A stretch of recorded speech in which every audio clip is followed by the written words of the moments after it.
So కథ విషయంలో కొంచెం స్లో అయినప్పటికీ కూడా ఎలివేషన్స్ విషయంలో కానీ power star Pawan Kalyan looks విషయంలో కానీ ఇంకా మూవీ విషయంలో కానీ ఎంటర్టైన్మెంట్ ఫుల్గా ఇచ్చి పడేసిందట ఓజీ.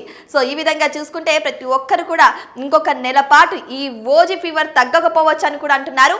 అయితే ఇదే విధంగా చూసుకుంటే రాజకీయంగా ఎప్పుడు విమర్శలు చేసే ప్రకాష్ రాజ్తో కలిసి ఈ మూవీ తీయడం అయితే జరిగింది. సో ప్రకాష్ రాజ్ యొక్క అనుచరుడుగా ఈ యొక్క మూవీలో పవర్ స్టార్ పవన్ కళ్యాణ్ నటించబోతున్నట్టు తెలుస్తుంది. సో ఆయన యాక్టింగ్ పరంగా మాత్రం ఇక కేకలు వరుపులు థియేటర్ నిండా బ్లాక్ బాస్టర్లు, మరికొంతమంది ఫ్యాన్స్ అయితే ఏకంగా స్క్రీన్ ని చింపేసిన సందర్భాలు కూడా ఉన్నాయి.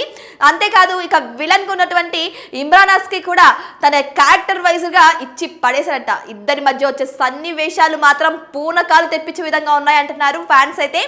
అంతేకాదు ప్రతి ఒక్క క్యారెక్టర్ కూడా వారికి తగ్గట్టుగా అయితే ఎలివేషన్స్ ఇచ్చారట. సో ప్రతి ఒక్క మూమెంట్ ఒక్కొక్క ట్విస్ట్ హైప్ను పెంచేస్తుందని చెబుతున్నారు. కానీ చిన్న మైనస్లు మాత్రమే ఉన్నాయని చెబుతున్నారు. ఏంటి అంటే సో కథ పరంగా కొద్దిగా స్లో అయిపోయిందని,